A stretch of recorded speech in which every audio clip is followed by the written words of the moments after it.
The morning Charlotte Langston stepped onto her porch with a Winchester rifle already loaded, and her dark hair pinned back like she had somewhere important to be.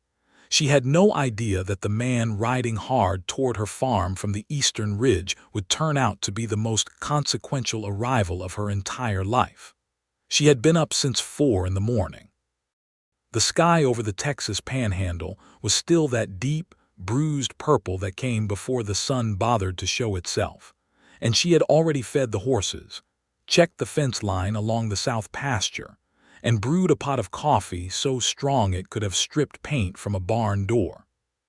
Charlotte Langston was 26 years old, widowed for 11 months, and possessed of a stubbornness that the women of Harlan County, Texas, had quietly admired for years while the men had quietly resented it. She owned 140 acres outright, a deed signed by her late husband Thomas Langston before a fever took him the previous autumn, and she intended to keep every single inch of it. The year was 1878, and the Panhandle was changing fast. The cattle drives were pushing through in great dusty waves, and men with money behind them had started looking at the smaller homesteads with a particular kind of hunger that Charlotte recognized the moment she saw it.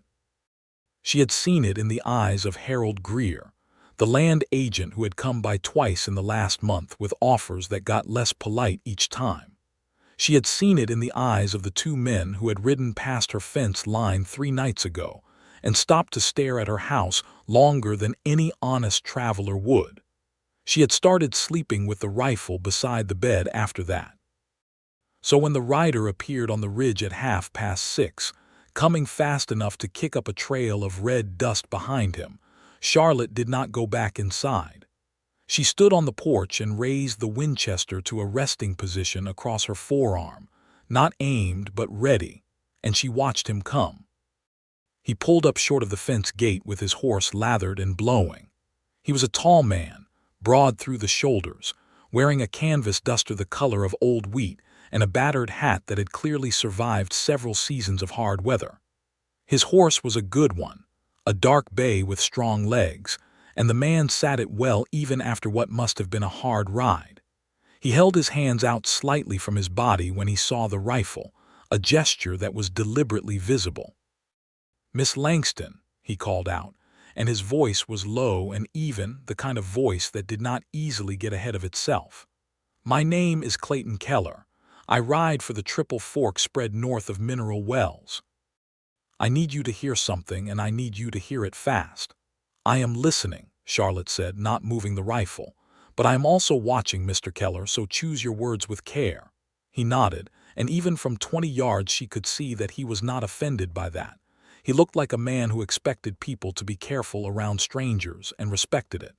"Harold Greer hired 3 men out of Abilene 2 days ago," Clayton said.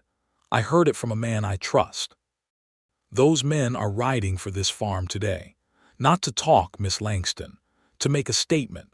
The kind that ends with paperwork filed under duress and a widow who doesn't feel up to arguing." Charlotte felt the cold settle into her chest, not fear exactly, but the particular clarity that came to her when danger stopped being a possibility and became a fact. She had known this was coming. She had told herself she had known, but hearing it said plainly in the early morning light made it real in a way that her private worrying had not. "How many men and when?" she said. It was not a question so much as a request for specifics. 3 men. "My best estimate is they'll be at your gate before noon." He shifted in the saddle. "I can ride into town and get the sheriff, but I'll tell you plain, Sheriff Dawes and Harold Greer have a relationship that I would not call adversarial. I'm not sure how fast help would come." "It wouldn't," Charlotte said flatly. "Dawes looked the other way when Greer's men cut my south fence 2 weeks ago. I reported it. Nothing happened." She lowered the rifle, not all the way, but enough. "How do you know Harold Greer's business, Mr. Keller? And why would a Triple Fork hand ride an hour to warn a woman he's never met?" He pulled his hat off and ran a hand through dark hair that was damp at the temples from the ride. He looked at her steadily, and she noticed his eyes were a shade between green and gray, the color of sage brush in the late afternoon. I know Greer's business because the Triple Fork borders his land to the north, and he's been trying to swallow us whole for 2 years, Clayton said.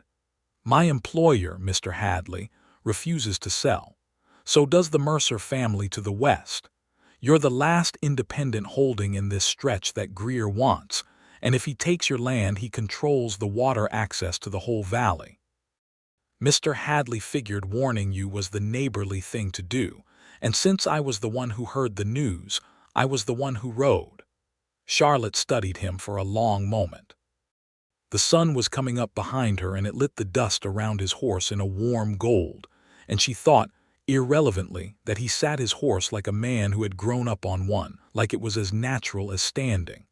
She thought about Thomas, who had ridden beautifully too, and she pushed that thought back behind the practical wall she had built for herself.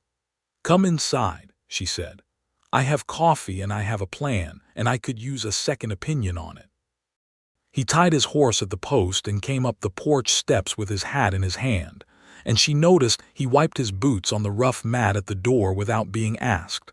Small thing. She noted it. The kitchen was clean and warm, with a cast iron stove against the back wall, and a table that Thomas had built from cedar wood before the fever, solid and square, with 4 chairs that Charlotte only ever used 2 of now. She poured coffee into 2 heavy ceramic mugs and set one in front of the chair across from hers.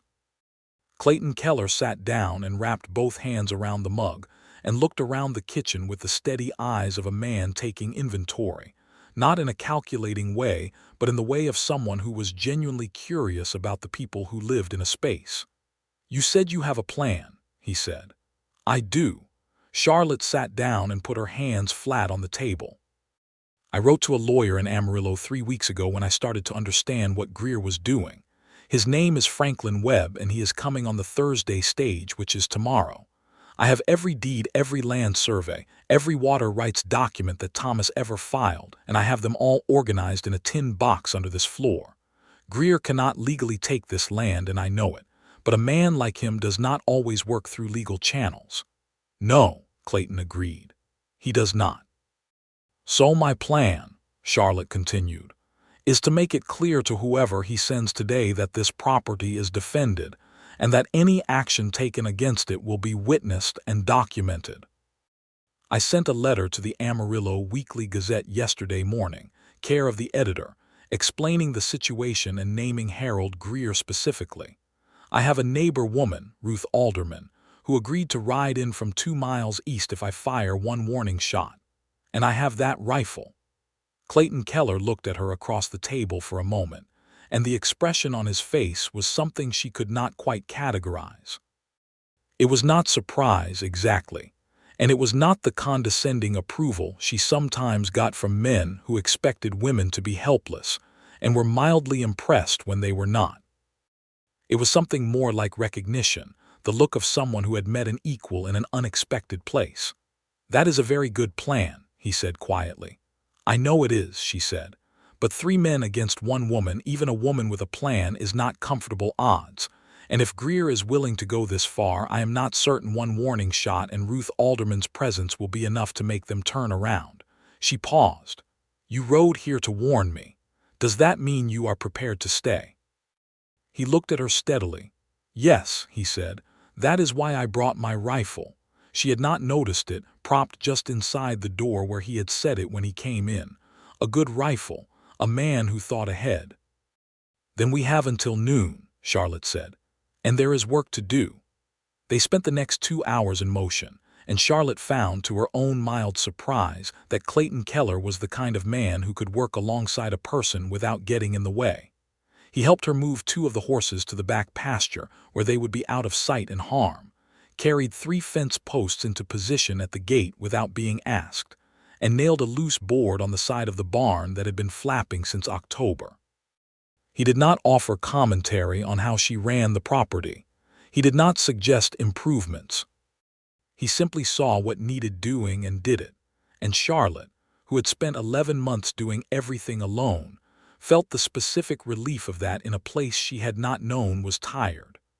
Around 9 in the morning, she brought water out to the well, and found him standing with his elbows on the fence rail looking out over the south pasture. The grass was winter pale and the sky was a hard, brilliant blue with no clouds in it, and the land rolled away in gentle waves toward the creek that ran through the eastern edge of her property. That creek was everything. It was the reason Greer wanted this land, and the reason she would not give it up. "It's beautiful land," Clayton said without turning around. "It is," Charlotte said. She came to stand at the fence a few feet from him.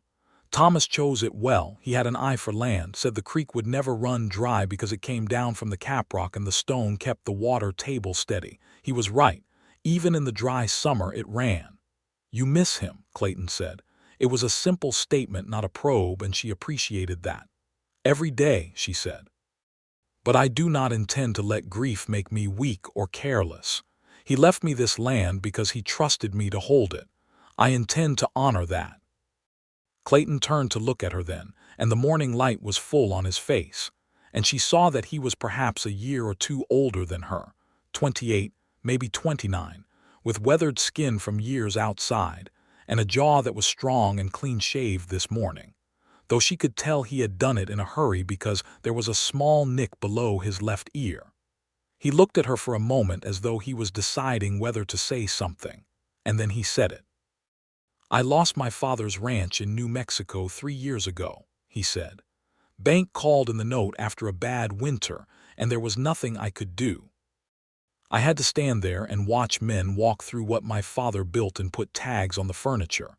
His voice was even, but there was something underneath it that was not.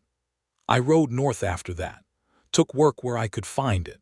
I have been at the Triple Fork for 2 years now, and Mr. Hadley is a good man, but it is not my land. I understand, Miss Langston, what it means to fight for land that matters." Charlotte felt something shift in her chest, a small quiet movement, like a door she had not known was closed, swinging open an inch. "I am sorry about your father's ranch," she said. "Thank you," he said simply. He turned back to look at the pasture. "We should get into position before 10. Give ourselves time to be settled before they arrive." "Agreed," she said. They moved back toward the house, and Charlotte felt, for the first time in 11 months, that she was not entirely alone in the world. It was a feeling she was not ready to examine too closely, but it was there nonetheless, warm and inconvenient and real. By 10:30 they were positioned. Charlotte was on the porch with the Winchester. Clayton was at the corner of the barn with his rifle, angled so that anyone coming through the gate would see Charlotte first and not immediately see him. Ruth Alderman had been sent word via Charlotte's hired hand, a 16-year-old boy named Pete who lived on the neighboring lot, and Pete had ridden out before 8.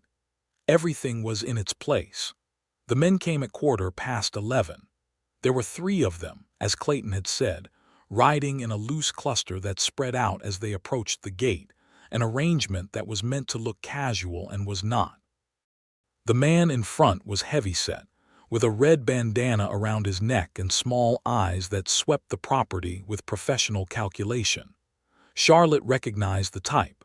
She had seen men like him in the years before Thomas died, when trouble came in human form and wore a friendly face badly. She stood at the top of the porch steps with the Winchester held across her body, not raised, not passive. She let them come to the gate and stop. "This is the Langston property," she said clearly. Her voice did not shake. She had been surprised in the months since Thomas died by how steady her voice had become. Grief had burned something out of her and left something harder and truer behind. "I did not receive notice of visitors. State your business or turn around." The heavy-set man smiled, which did not reach his eyes. "Ma'am, we're here on behalf of Mr. Harold Greer, who has made several generous offers for this property and received no response. He's asked us to make clear that the offer won't be staying on the table much longer." "Mr. Greer has received responses to each of his offers," Charlotte said. "The responses were no.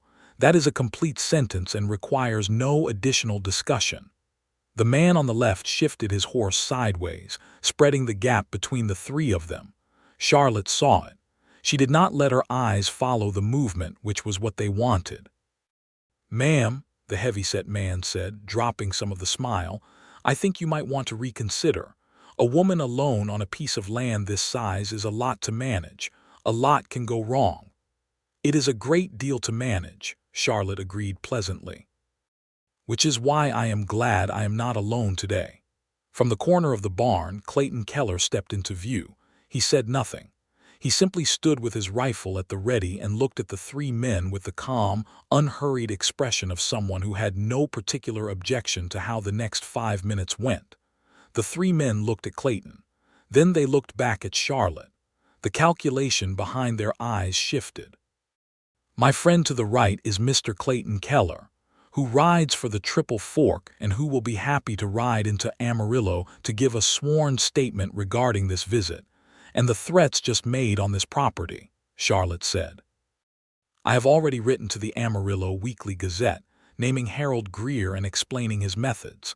I have a lawyer arriving on tomorrow's stage, and my neighbor Mrs. Alderman is currently—" She glanced to the east, where a single rider had just come into view on the Ridge Road. "Ruth Alderman right on time, approaching, which means that whatever you do in the next minute will be witnessed by 4 people, 2 of them prepared to swear oaths in front of a judge." The silence that followed was the best kind. It was the silence of men doing arithmetic and not liking the answer. The heavy-set man looked at Clayton once more. Clayton had not moved.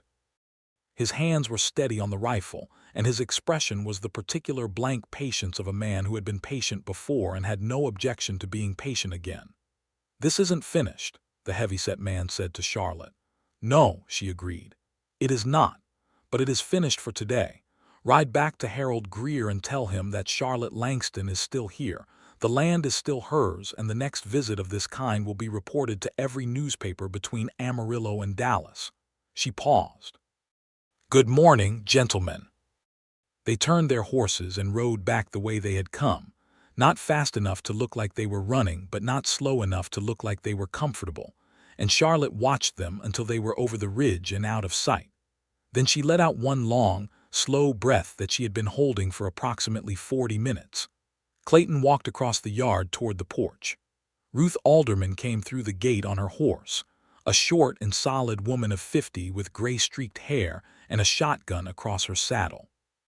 "They gone?" Ruth called. "They are," Charlotte said. "Good." Ruth pulled her horse up at the fence. "You all right?" "Yes," Charlotte said. And then more quietly to herself as much as to either of them, "Yes, I think I am." Ruth stayed for an hour, drinking coffee at the kitchen table and saying what she thought of Harold Greer in terms that were vivid and specific, and then rode back to her own place because she had a goat that was due to kid. Charlotte walked her out to the gate, and when she came back, Clayton was splitting firewood at the side of the house. She stood in the yard and watched him work for a moment. "You do not have to stay," she said. "The immediate danger is past." He set the axe and looked at her. "I know I don't have to," he said. "Where would I be riding back to? It's Tuesday afternoon, Mr. Hadley gave me the week if I needed it." Charlotte considered that. "Then you may as well eat supper," she said. "I have stew on." It was, she would think later, the most ordinary beginning to a thing that turned out to be extraordinary. They ate stew at the cedar table and talked through the rest of the plan for Greer. Clayton had ideas that were good ones, and he offered them without insisting on them, which she appreciated. He thought they should also send word to the county land office in Canyon City directly, filing a formal notification that the property had been subject to intimidation, creating a paper record. Charlotte had not thought of that and said so, and he did not make a production out of being right. They talked about the lawyer, Franklin Webb, and whether his arrival tomorrow would be enough to cool Greer's ambitions or whether Greer would simply wait and try again. "Men like Greer think in terms of costs," Clayton said, turning his coffee mug in his hands. "Right now the cost of coming after you again is going up. The newspaper letter, the lawyer, the witness today. If we keep raising the cost, he will eventually decide the water rights aren't worth the trouble." "And if he doesn't?" Charlotte asked. "Then we raise the cost further," Clayton said simply. "There is always something else that can be done. The answer is not to give up, it is to be more creative than the man who wants what you have." Charlotte looked at him across the table. The lamp between them made his face warm, and the gray-green of his eyes was darker in the evening light. He was a practical man. She could see that. Practical and steady and not given to fuss. But there was something else in him, too, something that showed in small moments. The way he had talked about his father's ranch with that carefully controlled feeling in his voice. The way he had looked at her south pasture with genuine appreciation rather than appraisal. "Why did you really come?" she asked. "The honest reason." He met her eyes without hesitation.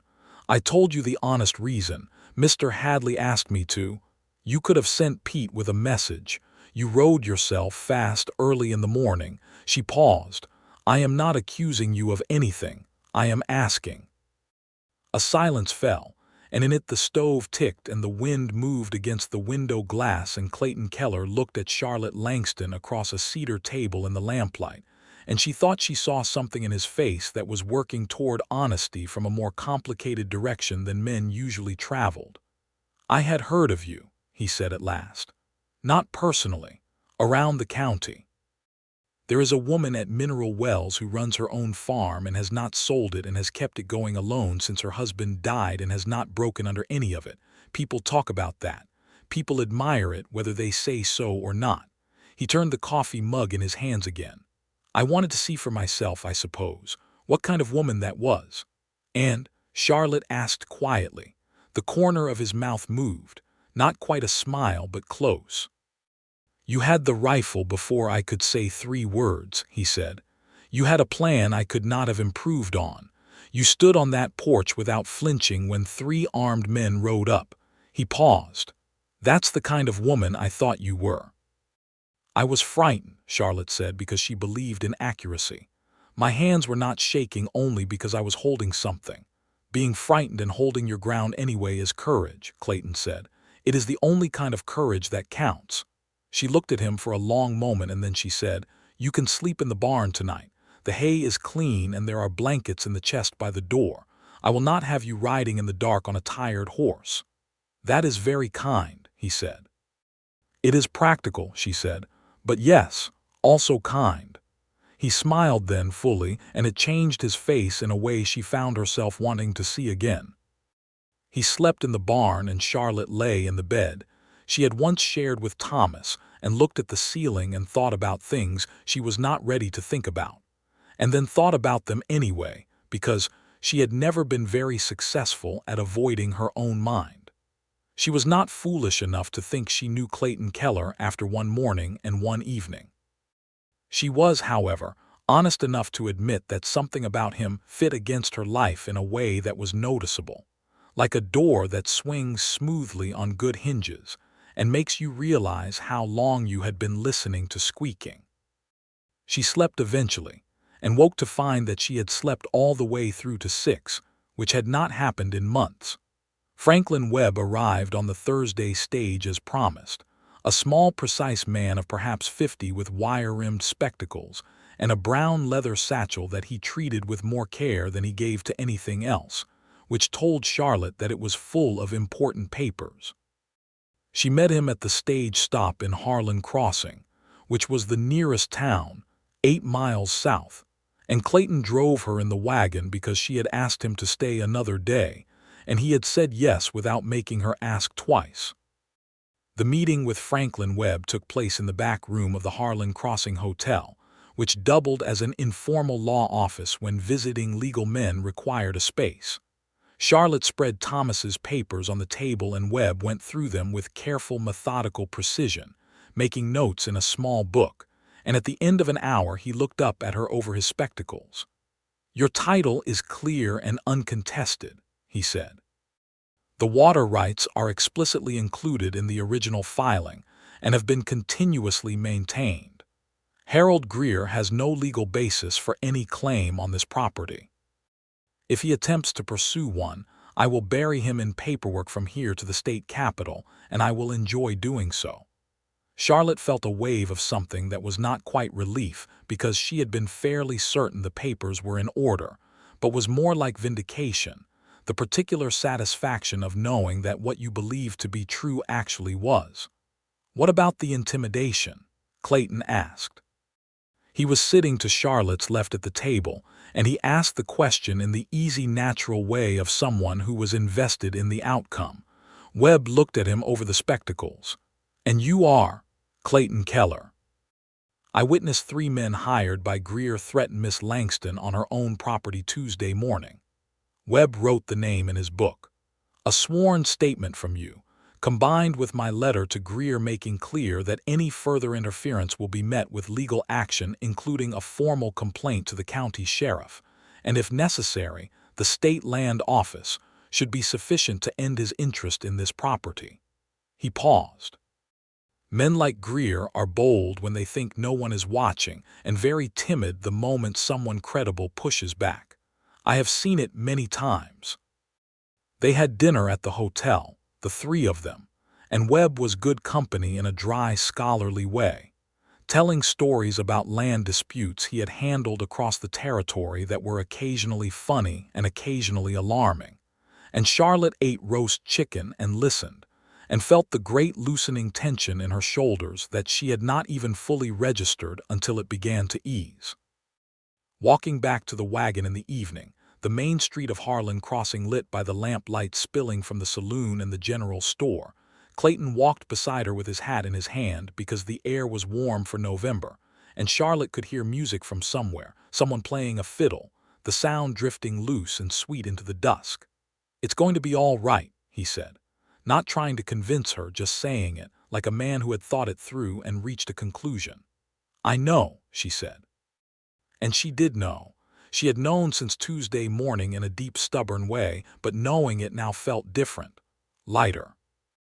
They drove back in the wagon under a sky that was extraordinary, the kind of Texas night sky that made you understand why people believed in things larger than themselves, stars thick and brilliant from one horizon to the other, the Milky Way a broad river of light overhead.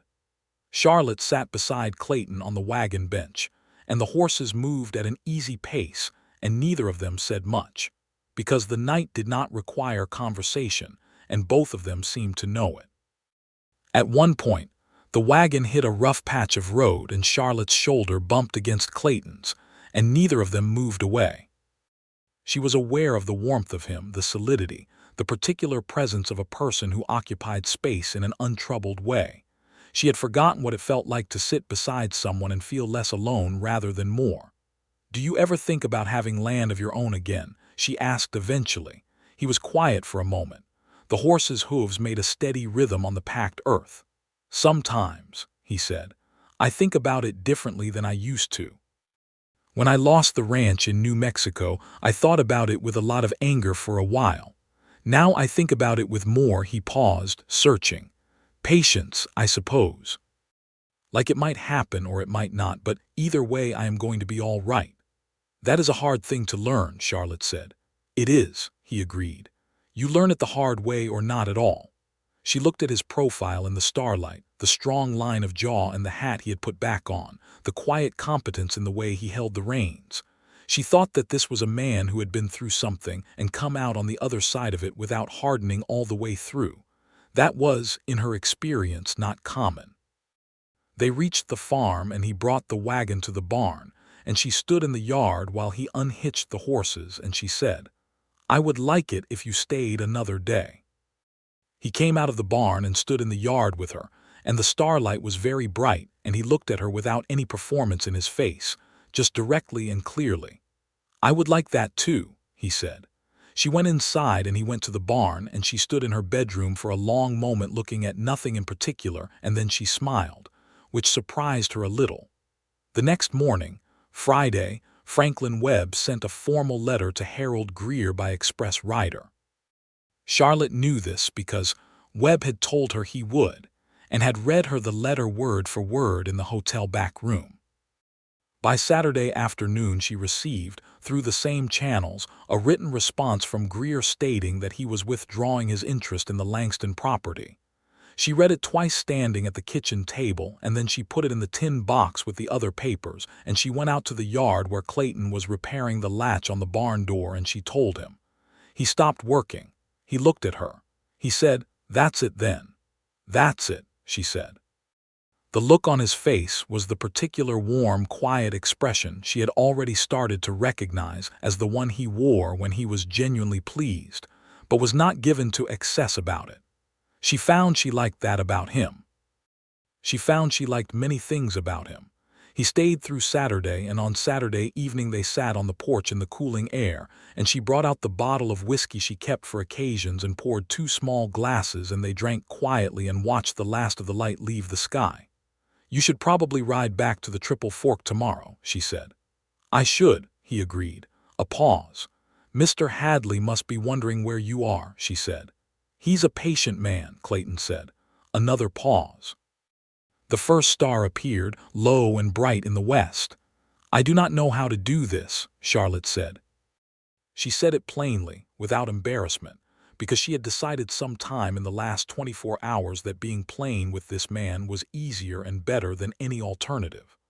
"I was married at 19 and widowed at 25, and I have spent a great deal of energy in the past 11 months deciding that I am sufficient on my own, and that I do not need anyone, and that the farm is enough."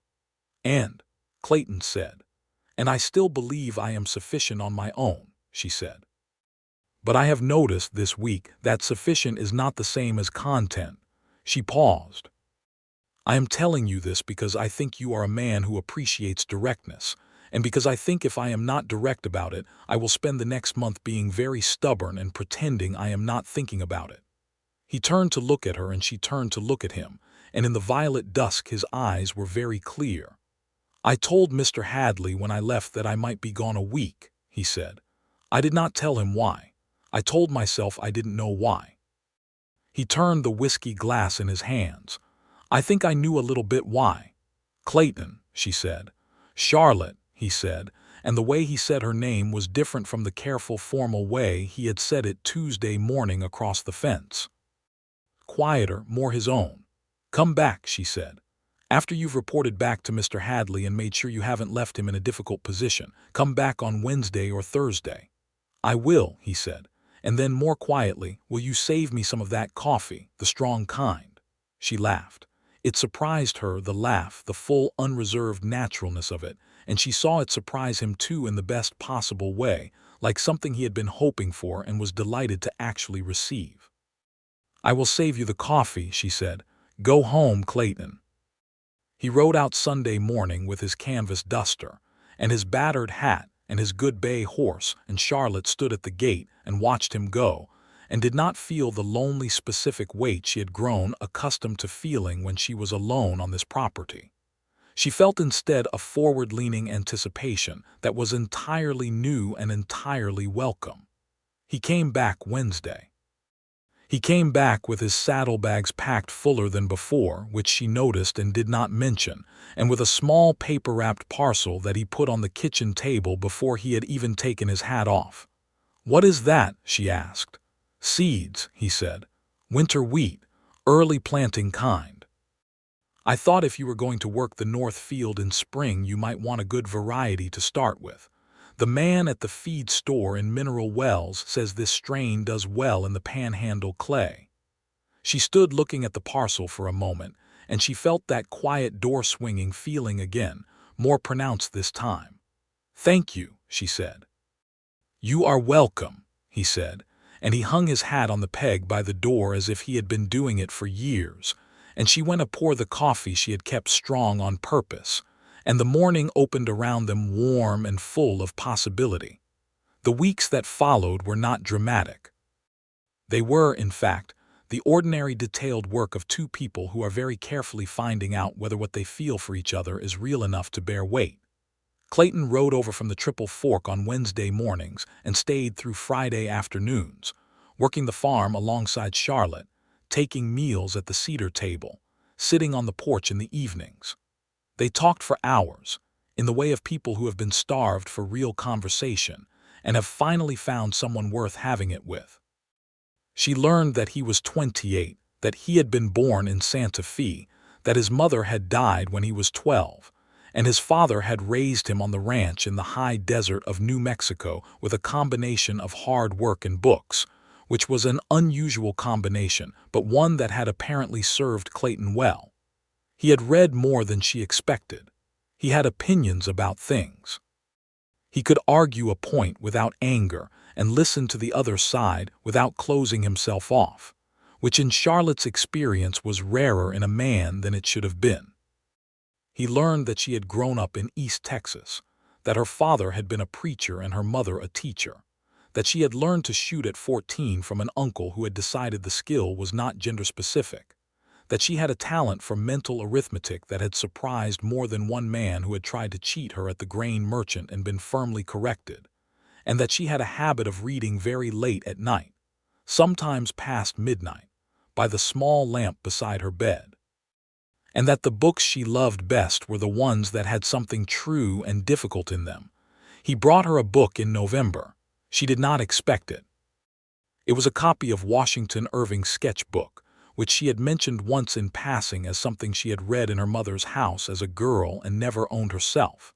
He had found it in a second-hand shop in Mineral Wells, and he brought it wrapped in brown paper and string without ceremony, just set it on the table one Wednesday morning and said, "I found this." She held it for a long moment and did not say anything, and he said, "You mentioned it." "I know," she said. "You remembered." "I remember things," he said simply. She looked up at him across the table, and he was looking back at her with those gray-green eyes that had started to populate her dreams in a way she had initially found inconvenient and had entirely given up resisting. And she thought, "I am in considerable trouble with this man, and I am not sorry about it at all." They had their first real disagreement in December, over a practical matter, which was whether to sell the spring calf crop now at the reduced winter price or hold through to March for the better rate. Charlotte wanted to hold because the calves were strong and would gain weight well, and the price differential would make a real difference to her margins. Clayton thought the risk of a hard winter was underestimated, and that taking the certain money now was more prudent. They argued about it for 20 minutes at the kitchen table, genuinely argued, with specifics and counterspecifics and a certain amount of heat. And then Charlotte did the arithmetic on the back of an envelope and showed him the numbers, and he looked at them and said, "All right, you're right." "I know," she said. He looked at her. "You are very difficult to argue with." "I know that too," she said, and she was smiling. "I don't mind it," he said, and the way he said it made her chest do something complicated. She held the calves through to March and sold them at a price that was exactly as good as she had calculated, and she told him this on a Wednesday, and he said, "I'll remember that you're right about cattle prices." And she said, "I'll try not to gloat too often," and he laughed, and she had come to love the sound of that. The way his laugh was warm and genuine and not complicated by performance. Christmas of 1878 came and went. Clayton spent Christmas Eve at the Triple Fork, as his obligation to Mr. Hadley required, and Christmas Day he rode to the Langston farm, bringing a ham wrapped in cloth that he said was from Mr. Hadley's smokehouse and a small tin of hard candy, and the specific careful attentiveness of a man who is showing up for someone with intention. They ate ham and cornbread and drank tea and spent the afternoon talking, and in the early evening she showed him the tin box with all the land papers, which she had never shown anyone, and explained the system Thomas had used to organize them and the additions she had made. She did not know why she showed him. It felt important. It felt like showing him the truest part of what she had built and held, and what she was protecting. He went through the papers carefully and made 2 suggestions about additional filings that would strengthen her position, and then he helped her put them back in order and said, "Thomas organized this well." "He did," Charlotte said. "You've kept it better than it was," Clayton said. She looked at him. "How would you know?" "Because the additions are in a different hand and the indexing is more complete," he said simply. She had not told him that. He had noticed it himself. She thought about that for a moment, and felt the particular warmth of being seen by someone who was paying attention. On New Year's Eve, 1878 becoming 1879, she was sitting on the porch alone in the cold, which was not as cold as it might have been, more of a sharp-edged chill than a genuine freeze. And she heard a horse on the road, and it was Clayton, who had ridden over from the Triple Fork in the dark because, he said, he had thought she might not want to be alone at midnight. She had not known she did not want to be alone at midnight until he appeared out of the dark and got down off his horse, and the knowing hit her all at once in the chest, sudden and clarifying, the way the truth sometimes did when you had been circling it and finally turned to face it directly. She stood up from the porch steps and he came up to the fence and they looked at each other in the cold dark and she said, "You rode all the way here." "It's 8 miles," he said. "It's not a great distance." "Clayton," she said, and her voice was different and he heard it. He came through the gate.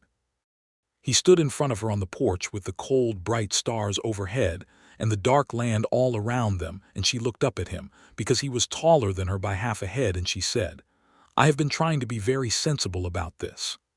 "I know," he said. "I have been telling myself that it is too soon and that I am managing very well on my own and that I should not be impractical." "Are you going to keep being sensible?" he asked, and his voice was low and careful and full of something held very still. "I think," Charlotte said slowly, "that I am going to stop for just a moment being sensible." He looked at her for one more breath and then he put his hand against her face very gently, and she leaned into it and he kissed her in the cold air with the stars out and the land quiet around them, and it was, she thought, the most honest thing that had happened to her in a very long time. They were still on the porch when midnight came, not kissing anymore but standing close together at the porch rail with her shoulder against his arm and his hand wrapped around hers, watching the dark countryside, and somewhere distant there was the sound of a gun fired in celebration of the new year and then quiet again. 1879, Charlotte said. "New Year," Clayton said. "Yes," she said, and meant more by it than the calendar. January was cold, the kind of cold that came down from the north without apology, and the farm required constant attention. Pipes had to be prevented from freezing. Animals needed extra feed. The south fence developed a new weakness, and Charlotte and Clayton repaired it on a Saturday when the temperature was low enough that their breath made small clouds in the air between them. She held the posts while he drove them with the post pounder, and they worked in easy silence, and then warm and difficult conversation in the alternating rhythm that had become their natural pattern. She asked him once, in January, standing in the barn while they were both brushing horses, what he had intended his life to look like. Not what had happened, but what he had intended. He considered the question while he worked the brush along his bay's flank. "I intended to have land," he said. "A place that was mine and that I made something of. I wanted to do it well, not just have it but tend it right, make it better than I found it." He paused. "I had a vague idea of a family too, a house with noise in it. I come from a quiet house after my mother died and it was fine. It was a good childhood, but I always thought I would like a house with noise in it eventually." Charlotte stopped brushing. She looked at him across the back of her gray mare. "A house with noise in it," she repeated. "Children," he said, "specifically, although I am aware that is a conversation that requires considerably more than one person's intention." She looked at him steadily. He met her eyes without wavering. "I would like children," she said. "I thought Thomas and I would. We had talked of it. It did not happen before he died." She paused. "I am 26. I have time, but not as much as I might think." "Charlotte," he said. "Yes," she said. "I am going to ask you something," he said, "and I want you to know that you may take whatever time you need to answer and I will not be discouraged by time." She set the brush down on the rail. Her heart was doing something she would have described as undignified if she were being strict about it. "Ask," she said. He came around the horse and stood in front of her in the barn, in the smell of hay and horses and the cold, clean air coming through the high window, and he looked at her with eyes that were very serious and very warm at the same time. "Would you marry me?" he asked. "Not today. I know we haven't been at this very long, and I know you have reasons to be careful, and I respect every one of them.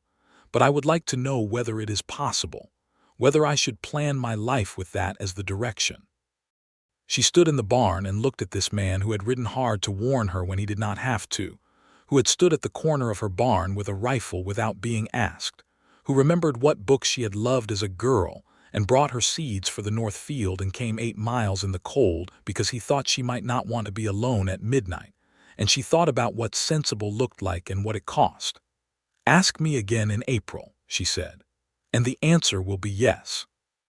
He looked at her, reading her face, and then he smiled, that full, genuine smile that she had started to feel like a gift each time she saw it.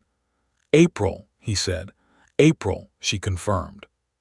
He asked her again on the 14th of April, 1879, on the porch in the spring evening with the south pasture green behind them, and the first of the new calves visible in the distance and the creek running bright. And she said yes, clearly and without qualification, and he pulled her close and held her with a steadiness that felt like something she could build on for a lifetime. There were practical matters to settle, and they were people who liked practical matters settled cleanly.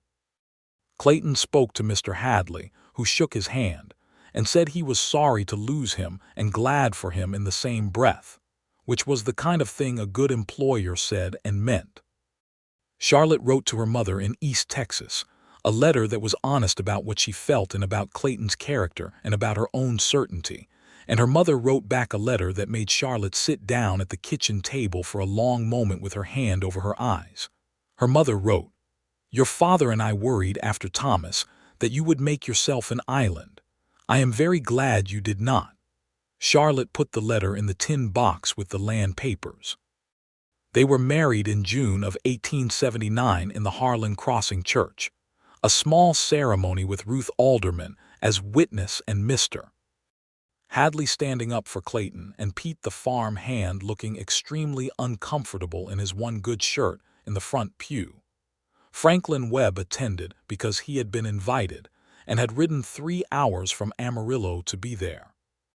The Reverend was a young man who spoke quickly and with apparent genuine feeling about the sanctity of commitment, and Charlotte stood beside Clayton in her best dress, a blue wool that she had let out at the waist and added white trim to, and she looked at his face during the ceremony and saw in it the thing she had come to recognize as the truest version of him, that quiet, steady, particular warmth.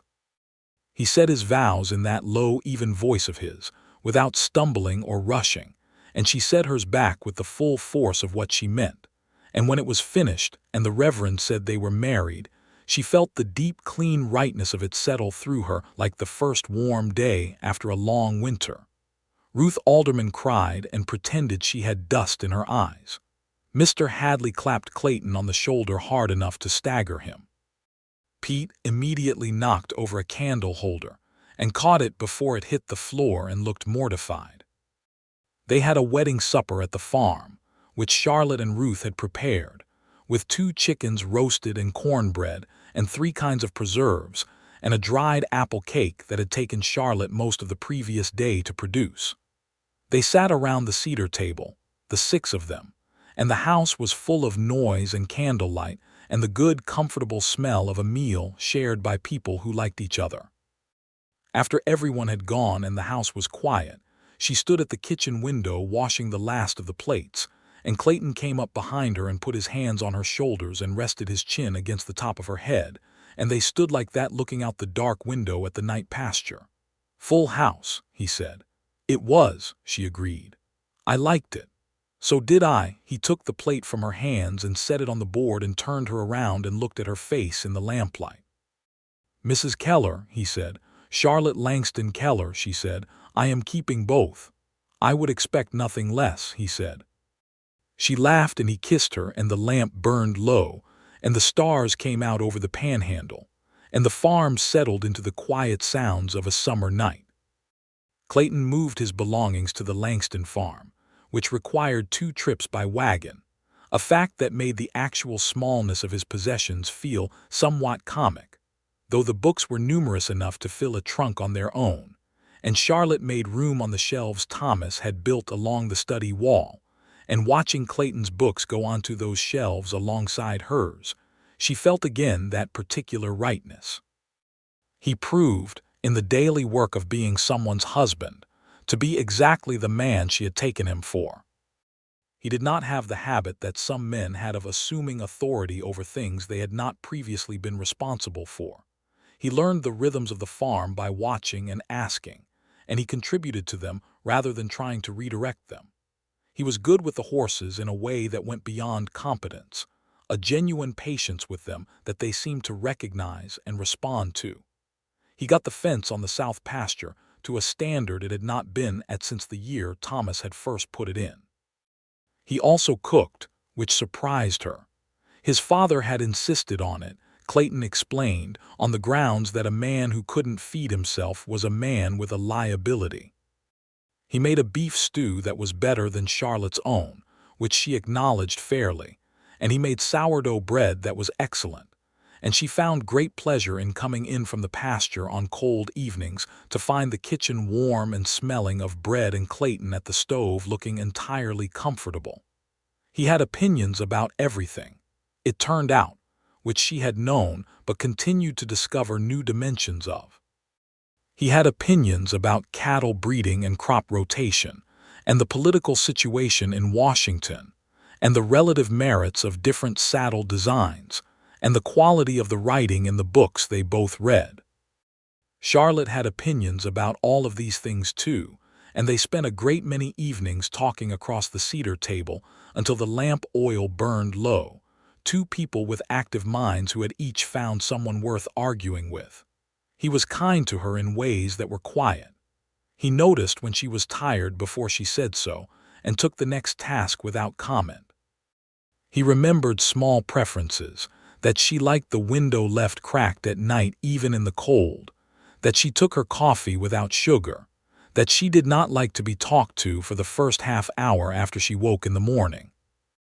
He did not treat these things as burdens, but as the simple geography of living alongside someone, which was exactly how she thought of them.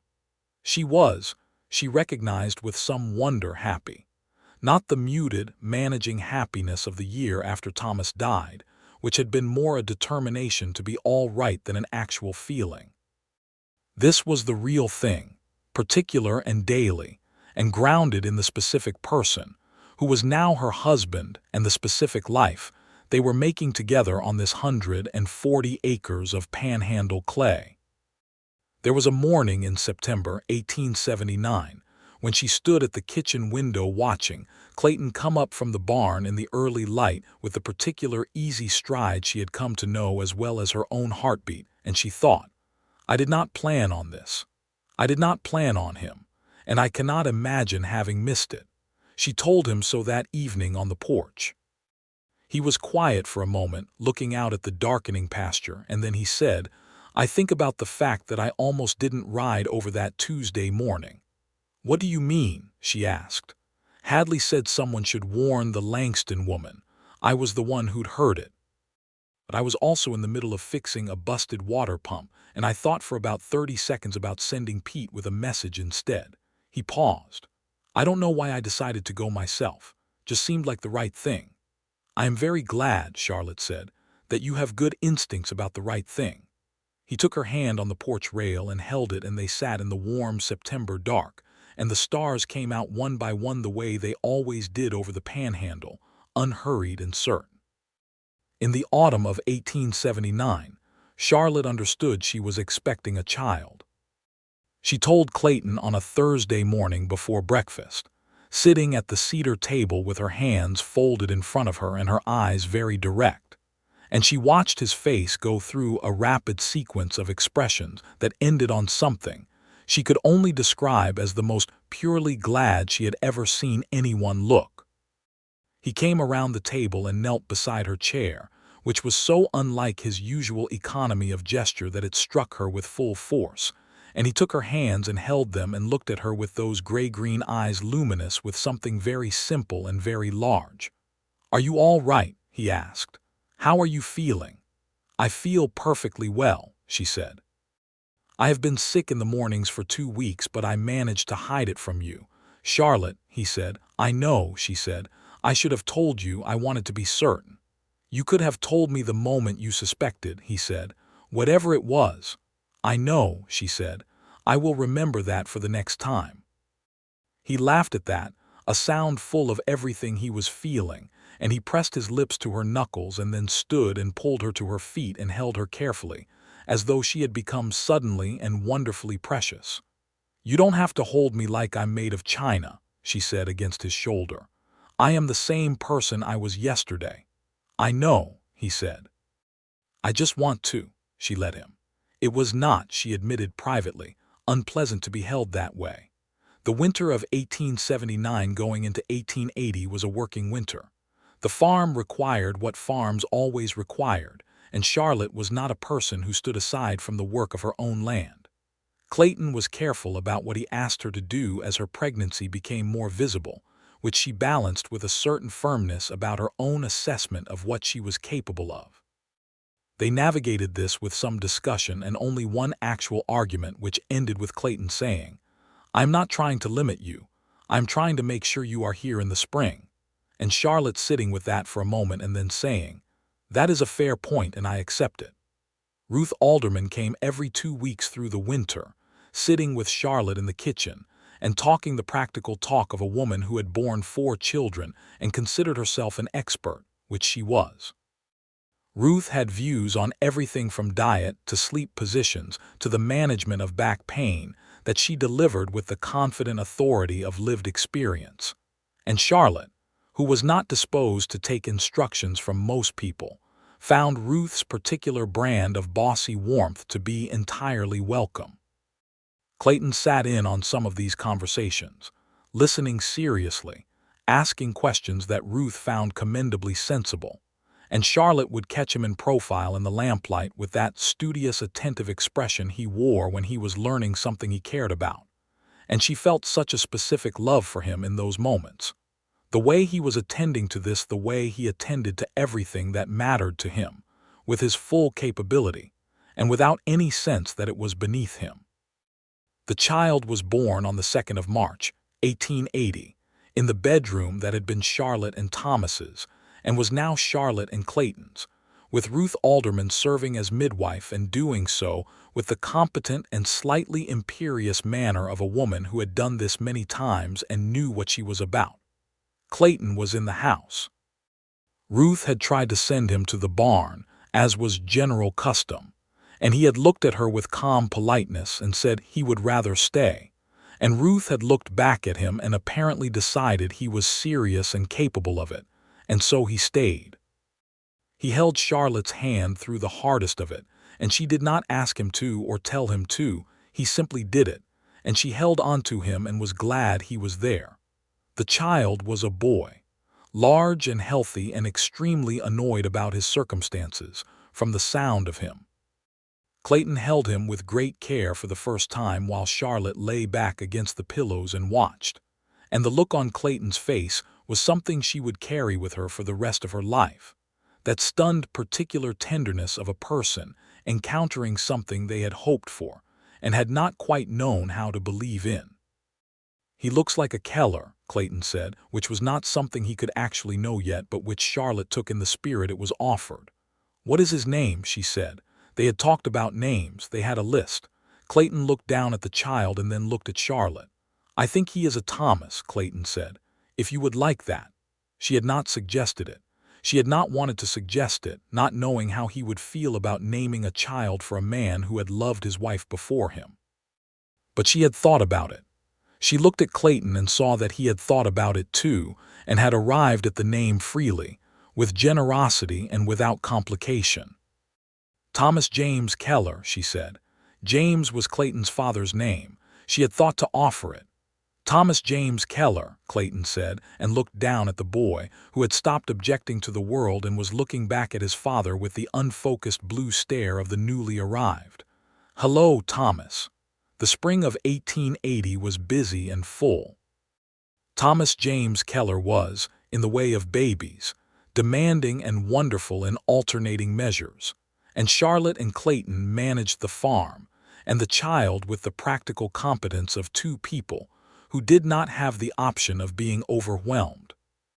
Pete, now 17 and increasingly capable, took on more responsibility and did so with a seriousness that pleased Charlotte and earned him a wage increase that she told Clayton about and he entirely agreed with. The farm did well. The winter wheat that Clayton had brought in the paper parcel on his second visit was now the core of their grain rotation, and the results were exactly as the Mineral Wells feed merchant had promised. The cattle were good stock and managed well. The creek ran clear and steady. The 140 acres of panhandle clay had become, through the work of Charlotte's hands and now Clayton's alongside her, a thriving enterprise. Harold Greer had not troubled them again. Franklin Webb's letter had apparently done exactly what Webb predicted it would, and Greer had redirected his acquisitive energies toward a different set of properties in the adjoining county where he had, according to county gossip, met similar resistance from a ranching family named Birch who had lawyers of their own.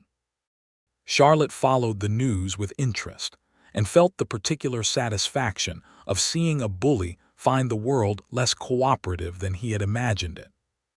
In 1881, on a warm October day with the cottonwoods along the creek turned gold and the air dry and sweet with autumn, Charlotte walked the south fence line with Clayton in the early morning while Thomas, now 18 months old and highly mobile, was in Ruth Alderman's enthusiastic care, and they walked slowly along the boundary of the property, and she told him she was expecting again. He stopped walking. He turned to look at her with the same expression she remembered from the first time, updated by a year of fatherhood into something even more certain. "When?" he asked. "March again, most likely," she said. "I seem to prefer March." He took her face in both hands and kissed her in the morning sunlight with the cottonwoods gold behind them, a kiss that was full and unhurried and tasted of the coffee they had both had at breakfast, and she put her hands over his and kissed him back with everything she had. They stood for a moment with their foreheads together and the October light all around them. "I want to tell you something," he said. "Tell me," she said.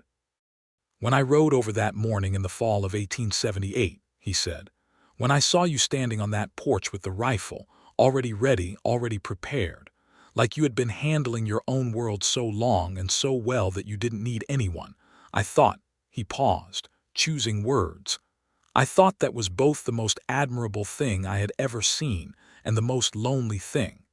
And I wanted very badly to be someone who made it less lonely." Her throat was tight in a way she had no intention of being embarrassed about. "You did," she said. "You do." "Good," he said simply. He took her hand and they kept walking along the fence line with the sun coming up over the caprock and the creek running soft in the distance. The second child was also a boy, born in April, a month late by Charlotte's estimate, which was not her favorite development but which produced a healthy and substantial child who announced himself with great vigor. They named him Samuel, for no one in particular, but because it was a name they both simply liked the sound of.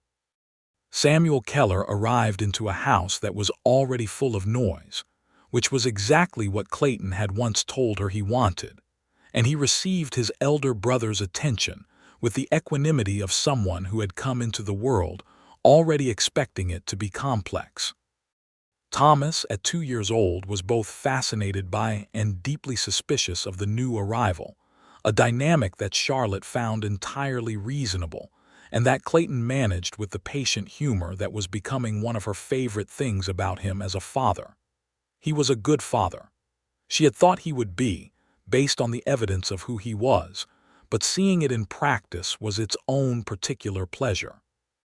He read to Thomas every evening in the chair by the lamp, patient with the questions that interrupted every other sentence, never seeming to wish for a simpler audience.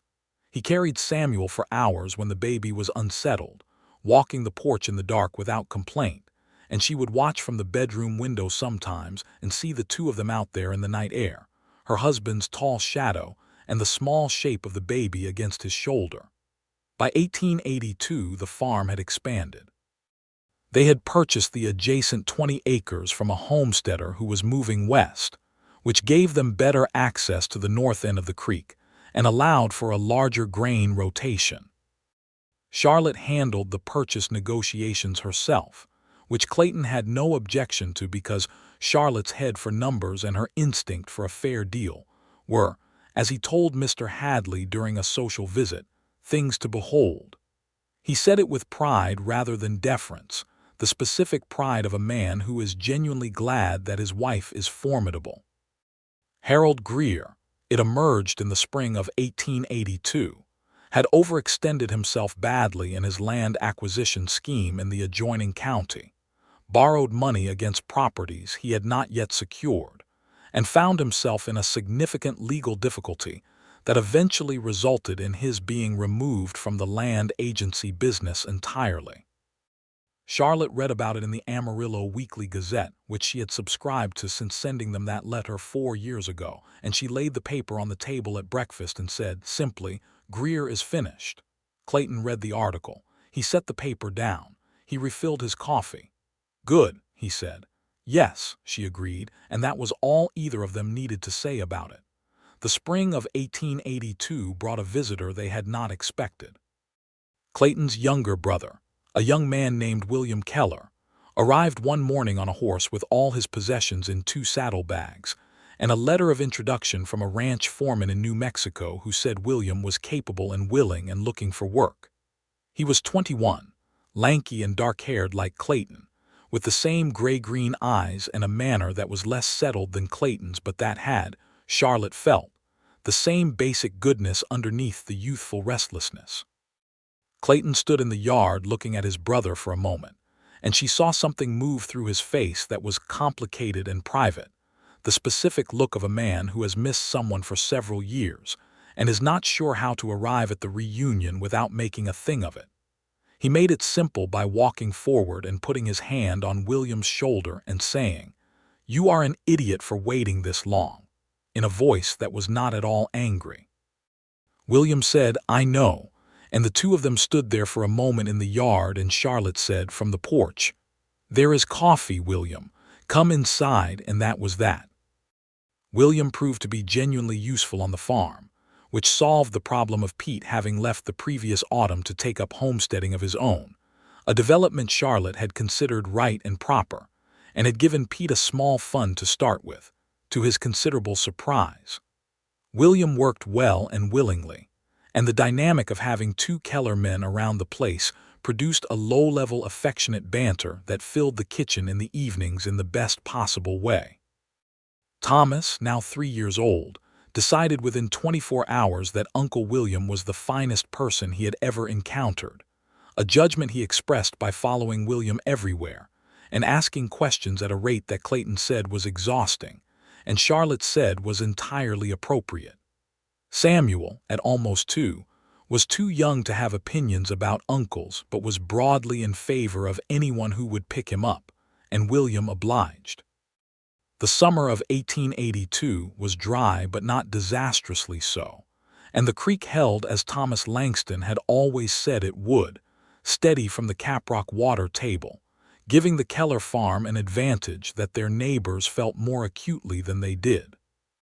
Charlotte organized an informal water-sharing arrangement with 2 neighboring homesteaders, the Morton family and old Jonas Fitch, who farmed alone since his wife's death and was too proud to ask for help directly. She simply rode over one afternoon and told Jonas she was going to extend the eastern irrigation channel another 300 yards toward his property because it made sense for the overall water management of the valley. And if the water happened to reach his field in the doing of it, that was just good engineering. Jonas looked at her with the red-rimmed eyes of a man who had been barely holding on and said nothing for a long moment, and then said, "You are a good woman, Mrs. Keller," in a voice that was not entirely steady. Clayton helped her lay the channel over 2 weekends in August, working in the heat without complaint, and when she brought cool water out to the field at midday, he drank it looking at her over the cup with that familiar warm expression and said, "You could have just left old Jonas to manage." "I could have," she agreed, "but you didn't." "No," she took the cup back. "This land is what it is because of the water. Sharing it costs us very little and means a great deal to Jonas and the Mortons. It seems obvious to me." "It is obvious when you are the kind of person you are," he said. "It is not obvious to everyone." She looked at him in the August sun, dusty and warm and direct. "It should be," she said. "Yes," he agreed. "It should be."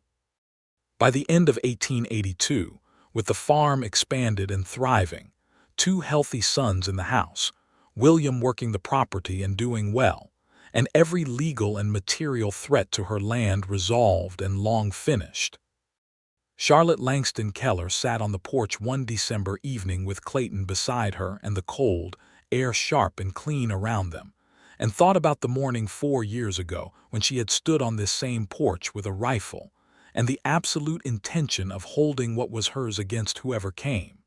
She had held it. She had held it against Harold Greer and the men he sent, and the loneliness and the grief and the months when it had been very hard and she was not certain she had enough left in her to be enough. She had held it, and then, unexpectedly and completely, she had been given more. "What are you thinking about?" Clayton asked. He had his arm along the back of the porch chair behind her, not quite around her but close. "The morning I met you," she said. He made a small sound that was not quite a laugh. "You had that rifle at a very convincing angle. I was not sure you were trustworthy," she said.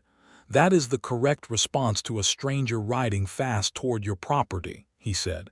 "Yes." She leaned back slightly, into the warmth of his arm. "I am very glad you were trustworthy."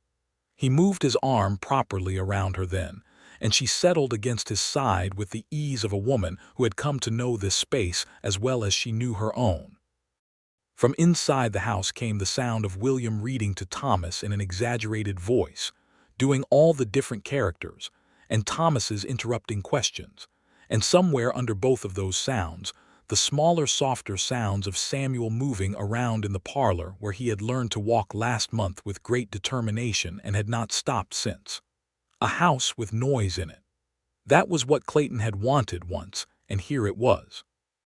"I think," Charlotte said, "that next spring we should put in the proper stone path from the barn to the house. I am tired of mud in the entryway." "That is very practical of you," Clayton said. "I am a practical woman." "You are," he agreed, and there was so much warmth in his voice that the words meant everything. She turned her head to look at him, and he turned to look at her, and in the cold December dark they had the kind of look that people have when they know each other very well and are very glad they do. "Merry Christmas, Clayton," she said. "Merry Christmas, Charlotte," he said. He kissed her temple, and she closed her eyes and listened to the noise from inside the house and the vast quiet of the Texas night all around them. The stars cold and clear above the panhandle, the creek running its steady course at the edge of the property, the land lying still and deep and entirely, permanently, irrevocably hers and theirs, and the children's after them. In the years that followed, the farm grew and the family grew with it. The stone path from the barn to the house was laid in the spring of 1883, exactly as Charlotte had planned, and it remained a source of deep satisfaction to her every time she walked it. Thomas at 4 was already following his father around the fields with the specific gravity of a boy who had decided that everything his father did was worth watching, and Clayton taught him with the same patient particularity he brought to everything, crouching down to a 4-year-old's eye level and explaining how to look at soil and what it told you, and why the direction of the wind mattered to the grain. William, over the course of 1883 and 1884, grew into a steadiness that made his older brother quietly proud, and when he began to court a young woman from the Morton family, a plain-speaking girl named Clara who had her mother's good sense and her father's stubbornness, Charlotte watched with enormous private satisfaction as the shape of something good began to form between them. On the day William married Clara Morton in the same Harlan Crossing church where Charlotte and Clayton had married, Charlotte stood in the back pew with Samuel on her hip and Thomas at her knee, and watched Clayton stand up for his brother as Mr.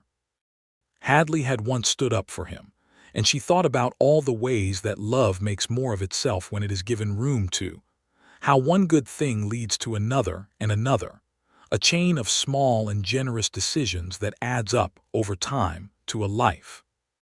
After the ceremony, standing in the warm June sunlight outside the church, Clayton found her in the crowd and came to stand beside her with his hand at the small of her back in the quiet, easy way he had, and he looked at his brother and Clara across the churchyard.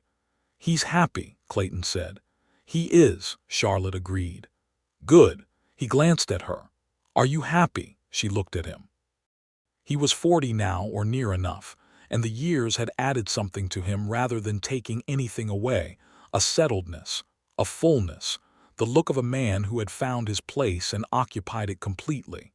His hair had silver in it now at the temples, and it suited him. "I am the happiest I have ever been," Charlotte said. "And I say that knowing that last week Thomas poured a whole bucket of water into the grain bin and Samuel drew on the study wall with the charcoal, so it is not happiness based on everything going smoothly." Clayton pressed his lips together to keep from smiling and failed. "Thomas has a scientific curiosity," he said. "He has a tremendous capacity for destruction," she said, "which I hope he channels toward something useful eventually." "He will," Clayton said. "He has your determination and my stubbornness. He will be formidable." She looked at him. "You are not stubborn, Charlotte," he said. "You are persistent," she allowed. "That is different, is it?" "To a meaningful degree," she said firmly. He laughed and she laughed with him, and Samuel, tired of being held, made his desire to be put down clearly and urgently known. And Charlotte set him on his feet, and he immediately toddled toward the nearest interesting thing, which was a dog belonging to the Reverend's family. And Clayton went after him at an easy stride, and Charlotte stood in the June light watching her husband and her younger son, and felt the particular fullness of a life that is exactly what it should be. The farm passed through the 1880s in good order. There were hard years and easier years, as there always were on the Panhandle, but the creek held, and the land was good, and Charlotte Langston Keller turned out to be exactly the kind of woman you would want managing 160 acres, which was what the property had grown to by 1886, with the addition of another small parcel that became available from the Jonas Fitch estate when old Jonas passed away in his sleep in the spring of that year. He had left a note with his lawyer indicating that if the property was ever to be sold, his preference was that it go to the Keller farm, because they had been good neighbors and he trusted Charlotte to keep the land in proper use. Charlotte cried when the lawyer told her this, which she would not have admitted to anyone except Clayton, and she kept Jonas Fitch's name in the family's memory from then on, telling Thomas and Samuel about the old man who had farmed alone and been too proud to ask for water, and who had left them a gift in his going. By 1887, Thomas was 7 and already reading at a level that impressed the schoolteacher in Harlan Crossing, and Samuel was 5 and more physical and less interested in books than his brother, but with a particular gift for animals that showed in the way the horses settled when he was near them. Charlotte and Clayton talked about the boys' education with the seriousness they brought to everything important, and decided that the schooling in Harlan Crossing was adequate through the lower years, but that they wanted something better for the higher ones, and Clayton began quietly setting aside funds toward that future. On a September evening in 1887, 9 years after Charlotte had stood on her porch with a rifle and watched a stranger ride hard out of the eastern dawn, she sat at the cedar table that Thomas Langston had built, in the house she had held and the land she had defended, with the lamplight on the pages of the book she was reading and the distant sound of Clayton putting the boys to bed, the familiar cadence of his voice and their questions and his patient answers. And she set her book down and listened to it. This was the thing. This specifically, every ordinary particular of it, the cedar table and the lamplight and the creek running somewhere in the dark, and the voices of her husband and her children and the whole great settled weight of a life built right. She had not known, on that October morning in 1878 when she had loaded the rifle and pinned back her hair and prepared to face whatever came, that what was coming was not only trouble. She had been right to be prepared. She had been right to have the rifle and the plan and the stubbornness to hold her ground. All of that had been necessary and right, and she would do it exactly the same way again. But she had not known that riding in behind the trouble at a hard pace with a lathered horse and his hands held out to show they were open was the rest of her life. Clayton appeared in the kitchen doorway. He looked at her across the room with that familiar expression, warm and direct and entirely his own. "Boys are asleep," he said. "Miraculously," she said. "Thomas asked me to explain how clouds form," he said. "I did my best. Samuel asked me why horses don't have hands. He came into the kitchen and sat down across from her. I found that one more difficult. What did you tell him? That they have feet instead, and feet are better for what horses need to do, he said. He seemed to accept it. Practical answer, she said. I learned from the best, he said. She smiled. He smiled back. The lamp burned between them on the cedar table, and the house was quiet around them, and outside the September wind moved over 160 acres of panhandle land that was entirely and permanently theirs, signed and surveyed and water-righted and defended and worked and loved into something enduring. Charlotte Langston Keller picked up her book. Clayton Keller poured himself a cup of the coffee she had left warm on the stove. They sat at the table in the lamplight, two people who had found each other sideways, through danger and determination and the specific grace of a man who had ridden fast in the early morning, because something in him said it was the right thing to do. And they were, in every way that mattered, exactly where they were supposed to be. The stars came out over the Texas panhandle the way they always had, vast and indifferent and very beautiful, and the creek ran steady from the caprock in the dark, and the house held its warmth against the autumn night, and it was enough. It was, in fact, everything.